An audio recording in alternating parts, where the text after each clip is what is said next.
The People's Countryside Environmental Debate Podcast. The People's Countryside Environmental Debate Podcast. The People's Countryside Environmental Debate Podcast. The People's Countryside Environmental Debate Podcast. Should we rule anything out as much of science is based on hunches, etc.? Do you feel the freedom to say whatever you want on your podcast? This is the People's Countryside Environmental Debate Podcast. Basically, what we try and do is encourage you to explore more about some big topics that are thrown at us to discuss. And the format of this podcast has evolved into myself and the co-host answering listener questions that are sent in. We always try and bring it back to the natural world in some way. Sometimes it's a bit tenuous. We don't see the questions until we press record, so there's no prep, and we don't make any apologies for that. There are enough so-called experts out there, and we feel everybody needs space to explore the big issues before calling in the experts, because it helps us develop our own views, and also we think it encourages independence of thought, our thought and your thought. I'm Stuart the Wild Man Mabbott. My job is basically bringing nature into people's lives in as many ways as I can. Who's the co-host? My name is William Manklow. I'm a photographer, mostly. It's one of the things that I do. And You've got two questions here today, haven't we, Stuart? We have, but a question for you. Is there any challenges lately? The challenge is to trying to avoid email notifications in the background. My challenge is looking forward to the year ahead and the way that work is changing for me this year. I'm allowing myself some time and space to let that sink in, because it is going to change quite significantly, I believe, through the CIC that we're setting up for the Genuine Disabled Access Countryside Access Task Force. What about yourself? Same thing, setting up a new business when actually maybe I'm not really up to it. But as I can see an exit in 5 years' time, I'm motivated to do it. Be finally able to give up business and afford to be unwell. Anyway, we're recording in my lounge. It's our usual setting these days. You got my lounge's ambiance. We don't record with fancy sound booths or anything like that. What you hear around us is what we hear. It's real time, real opinions, real exploration. And I would say as well, we're going to be doing an Instagram live after this recording today, and that will be on our Instagram feed, so you can actually be able to see behind the scenes when we do that as well. So you'll see how we record this podcast, and it might not be how you imagine it to be. Yeah. And we're here to change the narrative and broaden it out.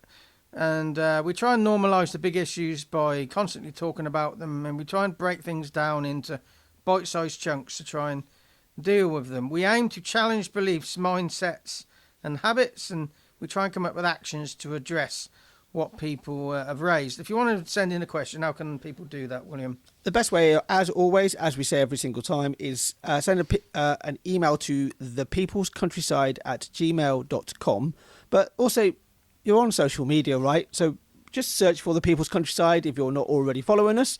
Give us a follow if you are, if you haven't already. So we're on Facebook, we're on Instagram, we're on YouTube, we're even on TikTok, Stuart. Though we don't post that regularly on there, but we are there. There are other ways to send questions to us as well. We have meandering, roaming and nomadic conversations, and the subjects we always seem to cover, no matter what the question is, wherever it comes from in the world, is sustainability, philosophy, climate, human condition, nature and social justice.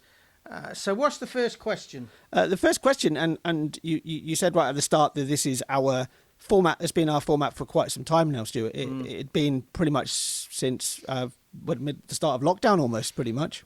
Well, we did a COVID series at the beginning of lockdown, and then people started sending in during lockdown questions, and it just evolved from there. So mid-2020, we've been doing this format for nearly 4.5, nearly 5 years. It's stuck, and it's the way we do things. So the first question then is from Brenda in Northumberland, nice part of the world. Always. Brenda's question then is as follows. Some people feel meteorites seeded Earth with chemicals and substances that helped the soup of life evolve. Could DNA have been seeded too? Some feel other life forms have been sending meteors to seed our planet and direct the course of our evolution too. Should we rule anything out as much of science is based on hunches, etc.? There is a theory that that's where life comes from. I think it's almost like, as far as I understand it, is the comets are the life force of the universe. There's a lot of interesting, especially water is on comets. Are they the life force or a conduit of the life force? It's the way. Wouldn't that mean that meteors are sentient things? I would say that meteors are part of the makeup of the universe. But are they the life force? They, as I understand the science of it, they have minerals and minerals that are not present on a planet. Yeah, so they can have minerals. Yeah. Yeah, so they bring other minerals to another planet. That's the reason why maybe we have life here. It's not absolutely certain because we can only look at what evidence we find. We can only. I'm slightly dubious about that. So some people, let's start from the top of the question. Some people feel meteorites seeded the Earth with chemicals and substances that helped the soup of life evolve. I agree with that. They helped, but it depends on what quantity. There has to be vast quantities of any substance for life to exist. So it may have been a catalyst. Some of these reactions started a chain reaction. So I agree with that. Could DNA have been seeded too? That's an assumption that there's life elsewhere in the universe, and if there is something from there, a meteorite. Generally, a meteorite comes from an explosion, so there is a chance some sort of DNA came, but it has to come in large enough volumes and interact with something else, maybe. So there is a possibility there, but I think again it's volume. I mean, I have an action already, so I don't. This comes from my own ignorance, you could call it. I don't know how DNA even developed in the first place, or I have some layman's knowledge of the fact that meteorites do bring other substances and other chemicals and other minerals to a planet, and what part they played. I don't know exactly. And where did that DNA go for all the period, all of time until life started to appear? But you could ask the question. It might be too advanced, that DNA, to instigate life. Yeah, you could go deeper and say, when did life really start on the planet? There is a history video that I was watching, and of course this is a very human-centric video because we've made it, but it was billions of years before anything. There was life for a long time, but it was very, very, very simple. It took a long time to actually become what it is. Yeah. I did hear an argument recently that the extinction of the dinosaurs are by the big meteorite 65 million years ago really changed, made life on this planet slightly strange. It threw up species that never had existed before through evolution, because the big dominant species was no longer around. But yeah, I think I do believe in it. I don't agree with what Brenda's saying here. As the last sentences, should we rule anything out as much of science is based on hunches? I don't think hunches is necessarily true, because a lot of science is based on observation of reality. So we understand how gravity works through observable reality, for example. There's a sentence before that. It said some feel other life forms have been sending meteors to seed our planet and direct the course of our own evolution. I think that's science fiction, but fact comes out of science fiction. Science comes out of science fiction. It's possible, but I think it's I'd have to feel slightly paranoid to go down that wormhole. Yeah, me too. But to go back to the point you raised, should we rule anything out, as much of science is based on hunches? Well, yeah, and some people say theories. A lot of climate skeptics say that climate scientists it's all theory based. Who says that they're an expert because they're just talking in theory? Because none of what they've theoretized, or whatever you want to call it, has occurred yet. So why should we believe them? Well, I think it's a slightly blinkered way of looking at things, because just in case their theory is right and we don't act, it's going to be too late and you're going to be crying like a baby. There you go. Anyway, so all science, all belief, all opinions are based in theory. Yes, I'll pull up at the point of theory in science as well. Theory is the reason why it's called theory in science is because there is no actual. Right, this is what all the evidence that we have tells us. This, so the observable reality, observable evidence, the peer review, the double blind test peer reviews of scientific tests tell us this. It's a theory because scientists are open to that not being right, not being true. There are some theories that have been that people have been trying to dismiss for centuries, almost, like Newton's theory of gravity, for example, or his laws of motion.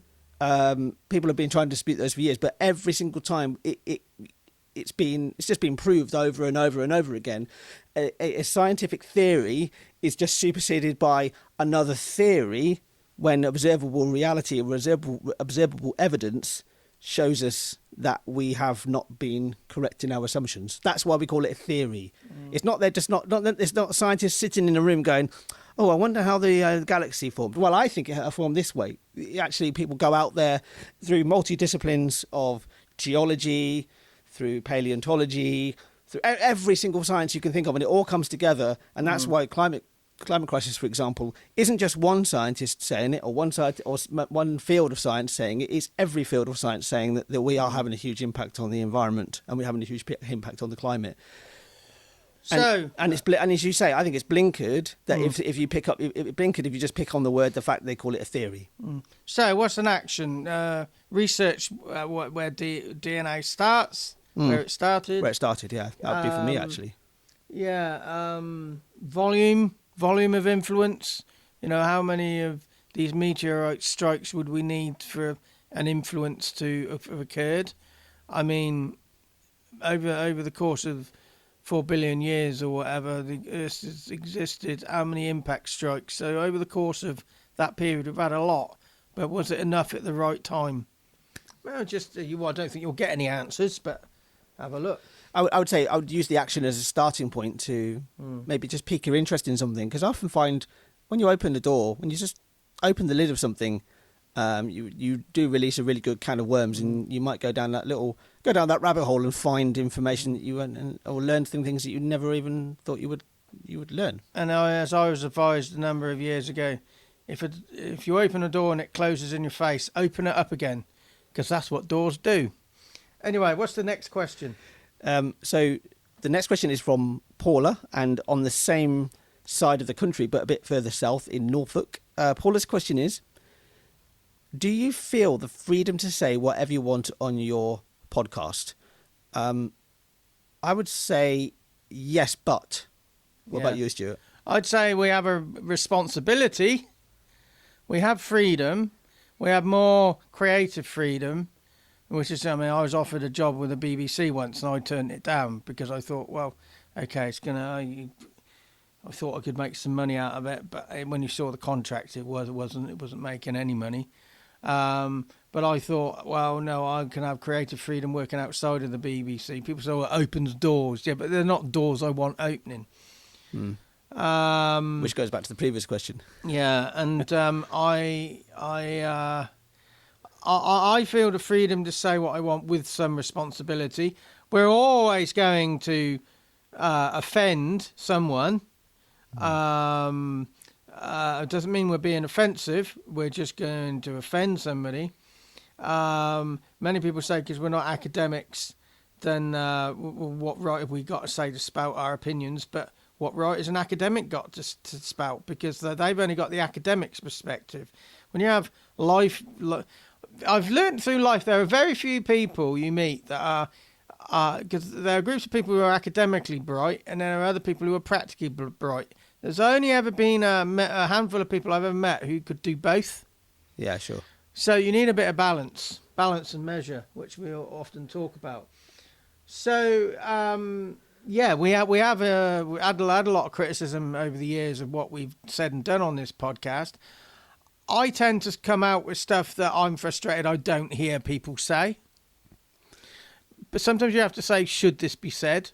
But if it should be said, that's what I'm just saying, giving life to a viewpoint, an opinion, a stance that doesn't have enough life to throw it in the mix. Like the meteorite question before, if you throw it out there, some of it will stick, some won't, but it'll just get people thinking in a slightly different way. I'm thinking about being disagreeable as well. So you might not agree with everything we say, and also pull up on something that maybe a listener has said in their question as well. That's what we're here to do. We're here to talk about that. For me, it's a bit of an intellectual challenge for me to think about maybe things that I've never even issues that I've never maybe had a light touch on or have never even considered. And then for that, I have to just, whenever I'm recording and as I'm talking now, I'm considering the words that are coming out of my mouth, and to make sure that they are my own truth and based in my own truth. And if I feel I always hit the nail on the head, that if somebody is offended by that, then I apologise for offending you. But at the same time, this is my own truth, and the best thing to do then is start a dialogue with us. Come and have a chat with us. Even end up on the podcast at some point in the future, because that's the best way. You can't if you're offended or you disagree with something I say. One way of doing it is also to send in a question. I think Roman from Slovakia, I seem to remember in the past where we had he'd sent a question in. Roman had sent a question in to us. We'd discussed it, and then Roman sent up a follow-up question to that to our answer as well. So we can do it that way. There are ways to communicate with us, I would say. So yeah, let's go back to the question. Do you feel the freedom to say whatever you want on your podcast? I would say, and I'll go back to the answer I gave right at the start. Yes, but I do consider what I am saying and make sure it comes from my place of truth. So an action is maybe in your own life, think about should it be said, not could it be said, just as an action, just a bit of self-censorship sometimes. Yeah, I think I can branch that out into a bigger life choice. I always like this idea, just because you can doesn't mean you should. Anyway, that's been a lovely clean episode. No swearing. No, not yet. Because we can keep it clean. Yeah, we can. I'm watching Stuart right across my microphone at the moment. Yeah. So, join us for the next episode on the 16th of March. The police are here, so they're rushing off to get themselves ready for that. 16th of March. We have 2 questions from Scotland.